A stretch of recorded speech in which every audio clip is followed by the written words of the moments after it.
আসসালামু আলাইকুম সুধী দর্শকবৃন্দ, দেশে দেশে ইসলামিক ভিডিও টিউবের নিয়মিত আয়োজনে আপনাদের স্বাগত জানাচ্ছি। দর্শক, আজকে আমরা ইসলামের প্রথম মসজিদ এবং পৃথিবীর শ্রেষ্ঠ মসজিদগুলোর মধ্যে ফজিলতের দিক দিয়ে চতুর্থ মসজিদ অর্থাৎ মসজিদে কুবা নিয়ে আলোচনা করব ইনশাআল্লাহ। আশা করি আপনারা আমাদের সাথেই থাকবেন এবং চ্যানেলটিকে সাবস্ক্রাইব করবেন ও ভিডিওতে লাইক কমেন্ট শেয়ার করবেন। মসজিদে কুবা বা কুবা মসজিদ সৌদি আরবের মদিনায় অবস্থিত। এটি ইসলামের প্রথম মসজিদ। হিজরতের পর মুহাম্মদ সাল্লাল্লাহু আলাইহি ওয়াসাল্লাম এই মসজিদের ভিত্তিপ্রস্তর স্থাপন করেন। এখানে তিনি বেশ কিছুদিন অবস্থান করেছিলেন। মসজিদটি মদিনা শরীফের দক্ষিণ পশ্চিম কোণে অবস্থিত। এর দূরত্ব মসজিদে নববী থেকে 5 কিলোমিটারের মতো।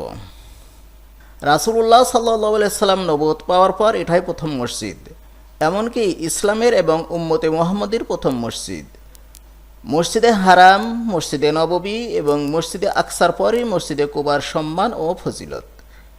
এই মসজিদের আলোচনা কুরআনে আছে এবং মসজিদ সংলগ্ন অধিবাসীদের একটি বিশেষ গুণের প্রশংসাও করা হয়েছে। মসজিদে কুবায় নামাজের ফজিলতের কথা অসংখ্য হাদিস দ্বারা প্রমাণিত।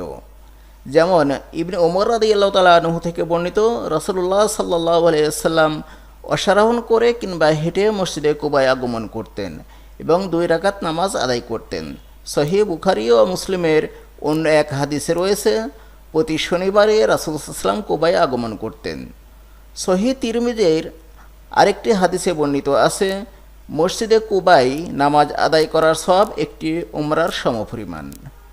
ইবনে মাজার আরেকটি হাদিসে বর্ণিত আছে, রাসূলুল্লাহ সাল্লাল্লাহু আলাইহি ওয়াসাল্লাম আরও ইরশাদ করেন, যে ব্যক্তি নিজের ঘরে ভালোভাবে পবিত্রতা অর্জন করে মসজিদে কুবায় আগমন করবে এবং নামাজ আদায় করবে, তাকে একটি উমরার সমপরিমাণ সওয়াব প্রদান করা হবে।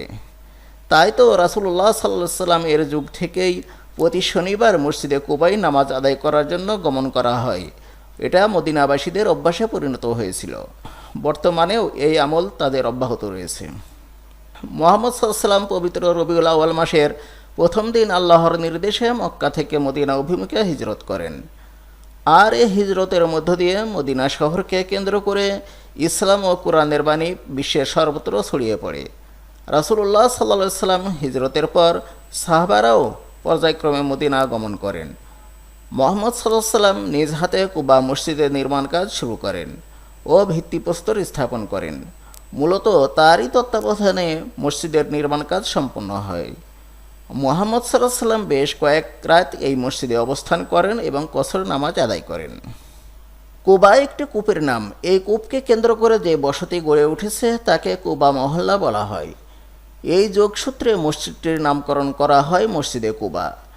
নবী করিম সাল্লাল্লাহু আলাইহি ওয়াসাল্লাম মদিনা হিজরতের প্রথম দিন কুবায় অবস্থানকালে এই মসজিদের ভিত্তিপ্রস্তর স্থাপন করেন এবং নির্মাণ কাজে সাহাবাদের সঙ্গে অংশগ্রহণ করেন।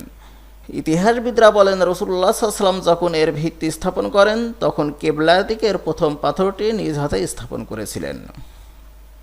মসজিদে কুবা শুরু থেকে এ পর্যন্ত কয়েক দফা সংস্কার ও পুনর্নির্মাণ করা হয়েছে।